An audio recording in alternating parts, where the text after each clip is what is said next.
Let's mic आज का अखबार। नमस्कार, लेट्स माइक में आपका स्वागत है। आज का अखबार के साथ मैं राखी जैन। यहाँ हम देश दुनिया के सबसे बड़े और विश्वसनीय अखबारों से चुनते हैं वो रिपोर्ट्स जो सिर्फ खबर नहीं, आपकी समझ और सोच को गहराई देती हैं। वॉशिंगटन पोस्ट में प्रकाशित लेख में बताया गया है कि यूक्रेन के राष्ट्रपति जेलेंस्की ने रूस के सबसे बड़े हवाई हमले के बाद विदेशी राजनयिकों को कीव में क्षतिग्रस्त कैबिनेट बिल्डिंग का दौरा कराया। जेलेंस्की का एक कदम केवल एक प्रतीकात्मक यात्रा नहीं थी, बल्कि ये दुनिया के सामने युद्ध की भयावह सच्चाई दिखाने का तरीका था। उन्होंने अंतर्राष्ट्रीय नेताओं और राजनयिकों को ये महसूस कराया कि रूस के हमले सिर्फ इमारतों या बुनियादी ढांचे पर नहीं हो रहे, बल्कि ये देश की आत्मा, उसका मनोबल, उसकी उम्मीदों पर भी हमला है। रिपोर्ट में साफ कहा गया कि हमले से सैकड़ों ड्रोन और मिसाइलें छोड़ी गईं, जिनका निशाना न सिर्फ सैन्य ठिकाने थे, बल्कि नागरिक इलाकों और प्रशासनिक केंद्र भी बने। यही वजह है कि जेलेंस्की चाहते थे कि विदेशी प्रतिनिधि खुद अपनी आंखों से देखें कि ये संघर्ष कितना विनाशकारी है। लेख का असल संदेश ये है, यूक्रेन लगातार दुनिया को याद दिला रहा है, ये लड़ाई सिर्फ रूस और यूक्रेन के बीच की नहीं है, बल्कि ये लोकतंत्र बनाम आक्रामकता की जंग है। जेलेंस्की चाहते हैं कि पश्चिमी देश और अंतर्राष्ट्रीय संस्थाएं इस दर्द को देखें, समझें और यूक्रेन की मदद जारी रखें। जेलेंस्की ने टूटे शीशों, जली दीवारों के बीच राजनयिकों को खड़ा कर दिखाया कि युद्ध का असली चेहरा कैसा होता है। उन्होंने ये साफ कर दिया, ये सिर्फ सीमा की लड़ाई नहीं, बल्कि इंसानी हिम्मत और वैश्विक व्यवस्था की परीक्षा है। लेख हमें सोचने पर मजबूर करता है कि युद्ध जब घरों और दिलों तक पहुंचता है, तो उसका असर सिर्फ किसी देश तक सीमित नहीं रहता, बल्कि पूरी दुनिया को हिला देता है। गार्जियन में प्रकाशित लेख में बताया गया है कि म्यांमार में चल रहे स्कैम सेंटर एक बड़ी और खतरनाक समस्या बन चुके हैं। म्यांमार की सैन्य सरकार और अपराधी गिरोह मिलकर सीमा के पास ऐसे विशाल परिसर चला रहे हैं, जहां हजारों लोगों को मानव तस्करी के जरिए फंसाकर ऑनलाइन ठगी और अपराध में मजबूर किया जाता है। लेख में खास तौर पर के पार्क जैसे केंद्रों का जिक्र है, जो किसी आलीशान कैंपस जैसे दिखते हैं, लेकिन असल में वहां लोगों को बंदी बनाकर उनका शोषण किया जाता है। रिपोर्ट के अनुसार म्यांमार और थाईलैंड की सीमा पर ऐसे स्कैम केंद्रों की संख्या 11 से बढ़कर 27 हो गई है और हर महीने इनकी संख्या व आकार बढ़ रहा है। ड्रोन और उपग्रह की तस्वीरों से पता चलता है कि यहाँ कड़ी सुरक्षा, इंटरनेट सुविधाएं और आलीशान मकान बनाए गए हैं, ताकि अपराध चलता रहे। बिजली, इंटरनेट और गैस काटे जाने पर भी ये केंद्र सैटेलाइट इंटरनेट का उपयोग काम कर रहे हैं। लेख में ये भी बताया गया है कि करीब 1 लाख लोग इन केंद्रों में बंद हो सकते हैं। कुछ को बचाया गया है, लेकिन अधिकतर अभी भी यातना झेल रहे हैं। कई लोगों के शरीर में चोटें आई हैं, कुछ अंधे या अपंग हो गए हैं।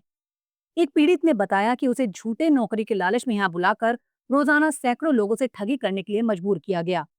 विरोध करने पर उसे शारीरिक यातनाएं दी गईं। लेख का मुख्य संदेश ये है कि म्यांमार की सैन्य सरकार इन अपराधों को रोकने में रुचि नहीं ले रही, क्योंकि ये केंद्र उसके लिए कमाई का बड़ा साधन बन गए हैं। वहीं दुनिया के कई देश इस समस्या को समझ नहीं पा रहे और इसे छोटा मुद्दा मान रहे हैं। ऐसे में जरूरी है कि सरकारें इस मुद्दे की गंभीरता समझें और पीड़ितों को बचाने के लिए कदम उठाएं। ये लेख बताता है कि मानव जीवन की कीमत से ऊपर पैसा और लालच रखा जा रहा है। इन अपराधों को रोकना मुश्किल है, लेकिन जागरूकता, अंतर्राष्ट्रीय सहयोग और कड़ी कार्रवाई के बिना यह समस्या और बढ़ेगी। लेख ये भी दिखाता है कि आतंक, लालच और भ्रष्टाचार किस तरह मानवता को नुकसान पहुंचा रहे हैं। ये सिर्फ एक अपराध नहीं, बल्कि मानवता के खिलाफ बड़ा संकट है।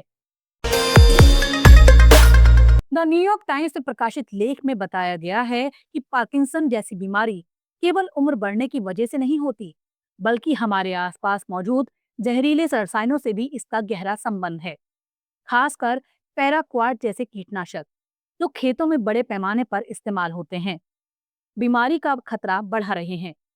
अमेरिका में हर साल करीब 90,000 लोग इस बीमारी से ग्रस्त हो रहे हैं और वैज्ञानिक इसे प्रदूषण, कीटनाशकों और औद्योगिक रसायनों से जोड़ते हैं।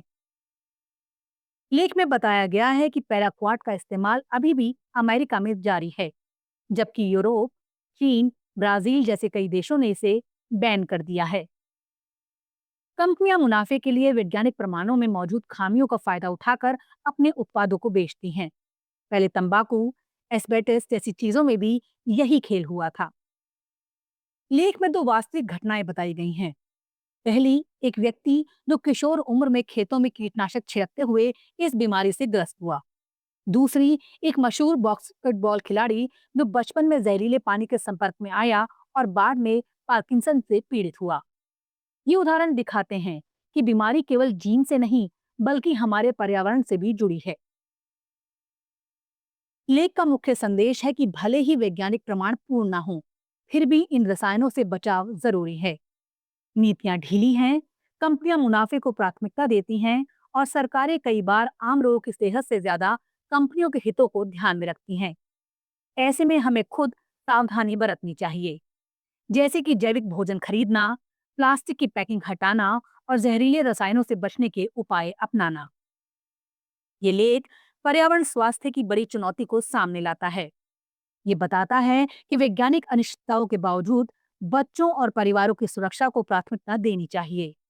मुनाफे के लिए जहर फैलाने वाली नीतियों के खिलाफ जागरूक होना और खुद कदम उठाना ही आज की सबसे बड़ी जरूरत है। अल जजीरा में प्रकाशित लेख में बताया गया है कि भारत में ऑनलाइन सेंसरशिप को लेकर सरकार ने नया तरीका अपनाया है। अब सिर्फ 2 मंत्रालयों तक सीमित रहने वाली सोशल मीडिया पोस्ट हटाने की ताकत पूरे देश के जिला अधिकारियों और पुलिस तक दे दी गई है। सरकार ने सहयोग नाम का एक नया प्लेटफॉर्म बनाया है, जिसके जरिए ये अधिकारी किसी भी पोस्ट को हटाने की मांग कर सकते हैं और अगर सोशल मीडिया कंपनियां मांग नहीं मानती तो उन पर मुकदमा चलाने की चेतावनी दी जाती है। लेख में बताया गया है कि पहले पोस्ट हटाने की मांग केवल केंद्रीय मंत्रालय करते थे, लेकिन अब हर राज्य, हर जिले का अधिकारी सीधे सोशल मीडिया कंपनियों से किसी भी कंटेंट को हटाने को कह सकता है। ये बदलाव अक्टूबर 2024 को लागू हुआ है। अब तक हजारों पोस्ट हटाने की मांग की जा चुकी है। विशेषज्ञों का कहना है कि इससे सरकार सुप्रीम कोर्ट द्वारा तय की गई पारदर्शिता और नियमों को दरकिनार कर सकती है। सहयोग प्लेटफॉर्म का इस्तेमाल करके सरकार उन पोस्टों को भी हटवाना चाहती है जो राष्ट्रीय सुरक्षा से जुड़ी नहीं हैं, जैसे स्थानीय भ्रष्टाचार की शिकायत। लेख में उदाहरण दिया गया है कि बिहार में एक पुलिस अधिकारी ने एक व्यक्ति की पोस्ट हटाने का आदेश दिया, जबकि उस पोस्ट में बस स्थानीय अधिकारी पर आरोप लगाए गए थे। ये दिखाता है कि इसका इस्तेमाल आम नागरिक की आवाज दबाने के लिए भी किया जा सकता है। लेख में यह भी बताया गया है कि भारत सरकार की सोशल मीडिया कंपनियों पर दबाव डालती है। कई बड़ी कंपनियां इस प्लेटफॉर्म से जुड़ गई हैं, लेकिन एलन मस्क की कंपनी एक्स जुड़ी नहीं है और अदालत में इसे चुनौती दे रही है। एक्स का कहना है ये प्लेटफॉर्म अभिव्यक्ति की आजादी पर हमला है और सरकार इसे बहाना बनाकर आलोचना रोक रही है। लेख में यह भी कहा गया है कि भारत में पहले से ही सोशल मीडिया पोस्ट हटाने के आदेश बढ़ रहे थे, लेकिन नया तरीका सेंसरशिप को और फैलाने का जरिया बन गया है। खासकर भारत और पाकिस्तान के तनाव बढ़ने के बाद कई पत्रकारों और समाचार संस्थानों की सोशल मीडिया प्रोफाइल तक बंद कर दी गई। यहाँ तक कि कुछ किताबें भी प्रतिबंधित कर दी गईं। अंत में लेख ये बताना चाहता है कि भारत में सरकार ने सेंसरशिप का जाल फैला दिया है, जिससे आलोचना और सवाल पूछने की आजादी पर खतरा है। सरकार का तर्क है ये कानून सार्वजनिक व्यवस्था और सुरक्षा के लिए है, लेकिन आलोचक कहते हैं ये असहमति को दबाने का तरीका है। अल जजीरा भारत में लोकतंत्र और अभिव्यक्ति की स्वतंत्रता पर बढ़ते खतरे को लेकर चिंता जता रहा है और बता रहा है कि कैसे सरकारी ताकतों का दुरुपयोग कर सोशल मीडिया की आवाज को दबाया जा रहा है। आज का अखबार में फिलहाल इतना ही। देखते रहिए, सुनते रहिए लेट्स माइक। नमस्कार। आप सुन रहे थे let's make more than radio. Follow कीजिए हमें हमारे सोशल मीडिया प्लेटफॉर्म्स पर। It's time for news. It's time for more than radio.